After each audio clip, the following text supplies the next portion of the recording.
What's up YouTube, Dad here from Zephyr Wargames, bringing, as you see in front of you, an updated Dark Magician deck profile. Now, this one is post Invasion of Venom, so it's got all of the cards in it. Well, I say all the cards, 2 cards that I've added into it. And then as I go through the deck, there are a couple of questions that I'd like to ask you guys, because it's all down to personal preference really, and I'll show you the couple of cards that I'm thinking that I might change out, that I might, what I might do, and then reasons behind why they're in the deck. So without further ado, we'll crack straight into this. Now, I've done quite a few of these before, so you can just see the development that the deck's gone through, and it helps you guys see different alternatives and different ways you can change the deck up. So we start off with triple Dark Magician, standard, straightforward. I'll zoom in so you guys can see it better. So triple Dark Magician, that's as simple as it needs to be. Triple Rod, now obviously we all know what this guy does. He gets you quite a few search targets. And he combos off quite nicely with Illusion Magic as well. So next up you play 3 Magician of Dark Illusion. Now again, this card is really helpful, and he combos with every spell card you have. So if you've got a Dark Magician engraving, you navigate and you get this guy out and a Dark Magician, and then you use Circle's effect to banish. His effect will then go off to revive a Dark Magician from graveyard. Double Chocolate Girl, 1 Monk, 1 Armageddon Knight, and 1 Mahad. Now obviously in my previous build I had Prisma, and everyone suggested to go with Armageddon Knight, and I have tried them out, and yes, obviously the reason that Prisma was in there was just purely for the dump, so Armageddon Knight is a lot better. I am considering bumping Solemn Monk back up to 2, I did have it at 1.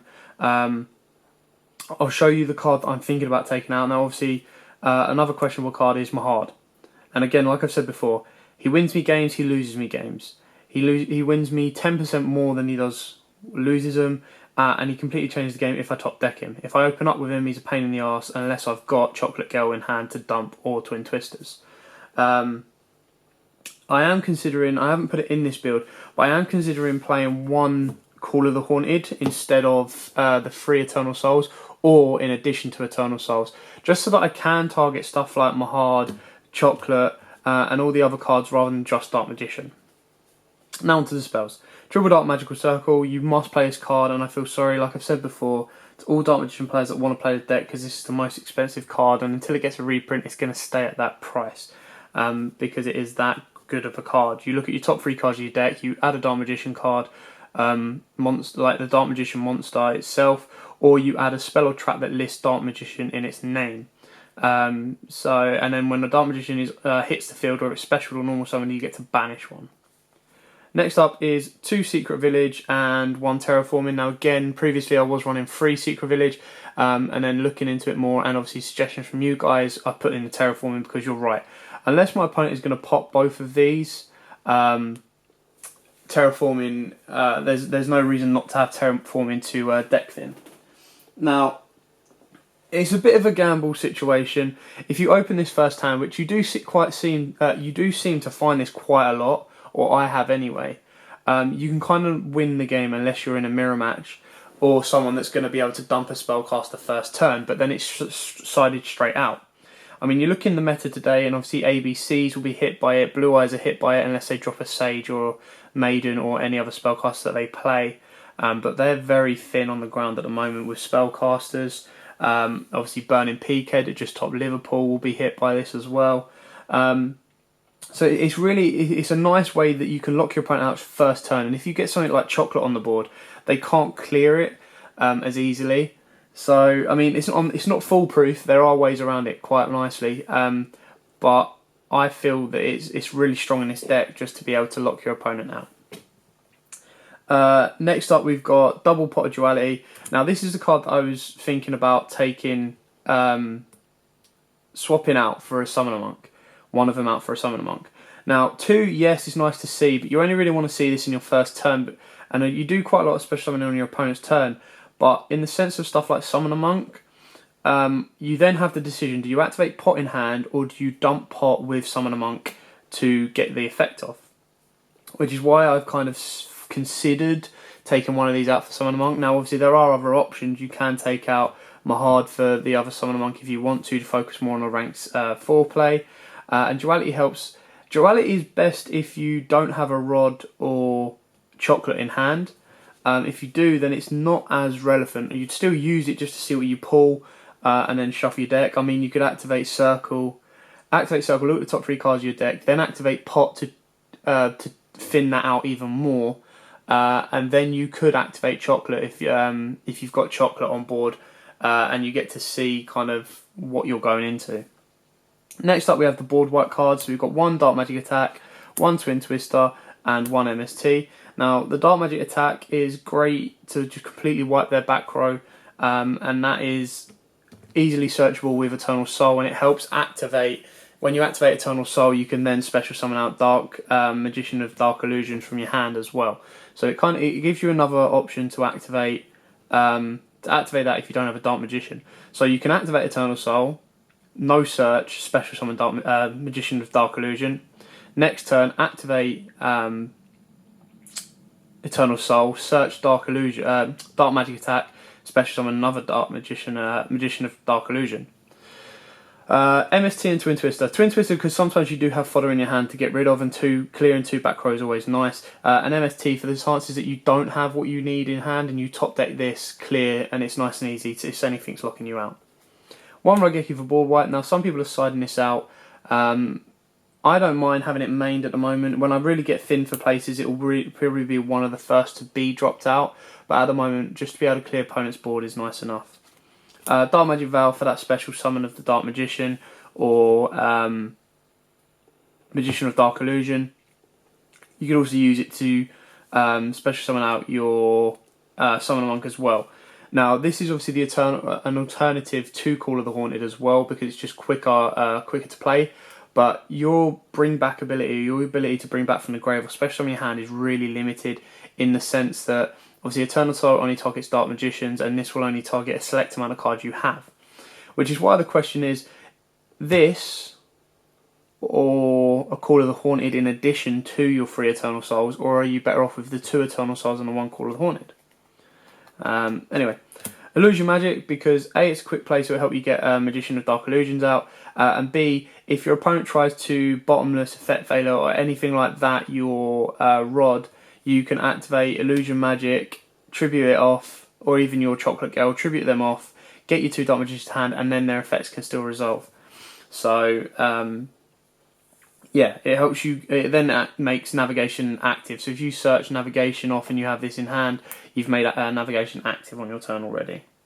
Now on to the traps. Triple Navigation, again, really good card. Some people and ah between 2 and 3. I feel 3 is the best, just for the pure fact that you want to see it. I understand that it's quite hard because you want to have that. You need to have that Dark Magician in hand, but it does change the game. And the ability to banish in the graveyard, which sometimes I forget to do, which I really need to make sure I always remember, because it does win you games, because your opponent forgets about the graveyard effect as well. So they can bring a spellcaster on board, say you've got Village in play, activate a Twin Twister or MST, you banish this, you've stopped that play, and then if they've got nothing to clear off your Secret Village, your Circle, or your Eternal Soul, they're in trouble. Next up, Triple Eternal Soul. Now again, I'm in an R in about whether to take 1 out for a Dark Hole. Call of the Haunted. I will also mention that in this deck, previous to this, I did play Starlight Road, because in my extra deck I do have a Stardust Dragon. Now, obviously being able to activate Starlight Road in response to Eternal Soul's blow-up effect, protects your monsters and then gets you a free Stardust. However, it's very situational, because I only played the 1 in the deck, because I didn't want to clog it down too much. Sometimes my opponent's playing Twin Twister, and yes, it's nice to go bang and get your Starlight Road out. However, through testing, they've kind of done it when I haven't had the ability to stop it. I think I only resolved it once, which is why I've kind of taken it out for now. Second up, we've got the new card, Dimensional Barrier. Now, I'm playing it at 2 and I'm siding the 3rd in, because I think 2 is more than enough, because the only reason to play 3 would be to see this as early as possible. So Dark Magicians, usually you want to be going first to set up your board.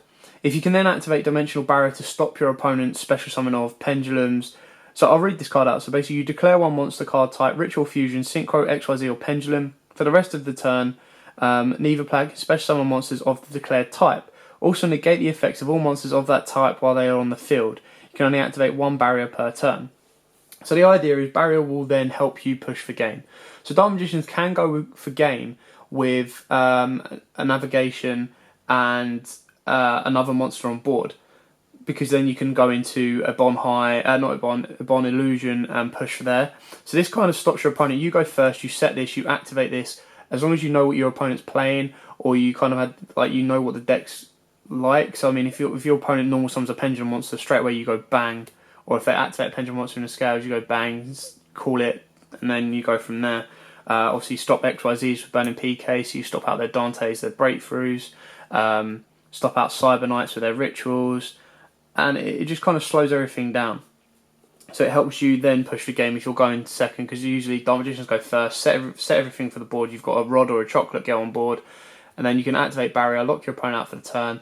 They've pretty much got to then set or summon and pass. Then you just go off from there, hopefully. So definitely at 2. 3 might be too cloggy. I haven't tried it at 3 as of yet. However, like I've said before, you don't want... It's really a kind of a quick play card. You want to see it early, stop your opponent from OTKing or going pushing out of their big monsters in first turn, and then you go for game for yourself. Second up, 2 Quaking Mirror Force, because I love this Mirror Force. I've said it before, I'll say it a million times more. It is my personal favourite of the Mirror Force section, and it is probably the best Mirror Force in my opinion. So I love Quaking Mirror Force, and I'm playing that at 2. Then we play 1 Solemn Strike, 1 Solemn Warning. So the barrier basically made way. I think I took out 1 Strike and 1 Starlight Road. So that's it for the deck profile. I will now move on to the extra deck. Like I said, my extra deck still has a Starlight Stardust Dragon in it, and that's purely because it's still a really good card to have, and I do side in the Starlight Road depending on what I'm playing. So if my opponent is like heavy back row destruction, or some people are still playing, like, are starting to side in Dark Holes. So it's just stuff like that really to kind of help get through it. So straight up, 2 Ebon Illusion Magician. I love this card. Again, best XYZ. I usually 9 times out of 10 go into this guy just to detach, get another Dark Magician, and then technically if I've got Circle on board, I've got 2 banishes in that turn. 1 Ebon High. Now, I haven't got into him yet, and every time I do a deck profile, I'd never go into him. However, he's really nice just to have there in case you do. The ability to, for me, because I've got a relatively high trap lineup, to be able to activate Barrier from hand, or Quaking from hand, or anything like that, it kind of helps, like, unexpectedly stop your opponent from blowing up your back row. 1 Big Eye, because it's one of the best level 7s. Red Eye's Flare, because that'll help you push the game, because sometimes you'll see that Dark Magicians can do about 7-5 damage in like an early turn go. Then Red Eye's Flare helps you push the game because they can't do anything. So we've got 1 Mecha Phantom Beast dracossack, again one of the better level 7s or rank 7 cards out there. So you have to kind of really play him. 1 Dracossack Emeral, because obviously with Armageddon Knight and Summon a Monk, it can help you special summon out your Dark Magician from grave, and obviously recycle when you need to. 1 Castel, 1 Utopia with Utopia the Lightning, 1 Cowboy to push for that game just in case you absolutely have to, 1 Abyss Dweller. So these are just basically your staples, extra deck cards, and then you've got your 1 Perform Mage Trapeze Magician, because you can make it in this deck, so why not? 1 Phantom Knight Breaksword, because if you get 2 rods on board and it's a little bit bricky, you can go into Breaksword and clear whatever you need to. And then there's the 1 Stardust Dragon. Now easily you can take that out because I've taken out Starlight Road in the main deck, but it's there just in case I decide to put it back in, depending on just more thorough testing to see where the deck kind of goes.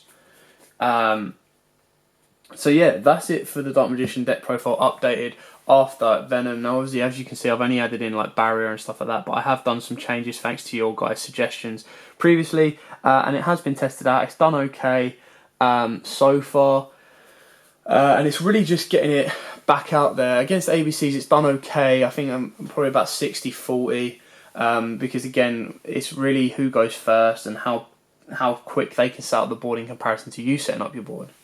So yeah, that's it for the deck profile. Keep an eye out, because we do have a giveaway to go with Invasion of Venom packs. So there's 9 packs up for grabs for you guys out there. So all you got to do is check out the link in the description below.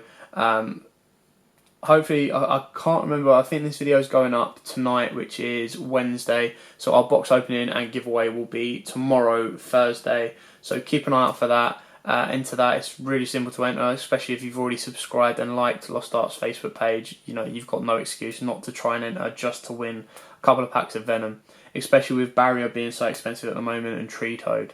I will take a mention now, you could build this deck around Tree Toad if you wanted to. You could put a Tree Toad engine in there. I mean, you could take out Stardust, you could take out some other cards, and you can use Chocolate and Norden and Tin Goldfish if you really wanted to.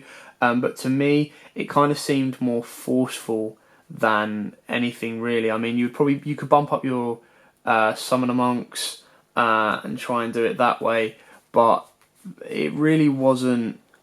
Like, it's doable. I just don't feel it's that needed at the moment. I mean, I suppose you would.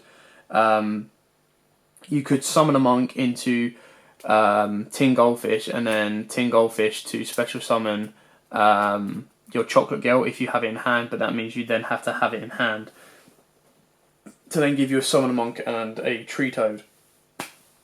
But anyway, so if you want to see a Tree Toad build, then just let me know, and of course I will work on it for you guys, and I will put it up here for you all to see. Other than that, like, comment, subscribe, share, and as always guys, happy dueling. If you like that video, why not check out our other videos available? We've got more deck profiles, pack openings, and of course duels. And don't forget to click on the most important button of all, that subscribe button, right in the bottom left hand corner.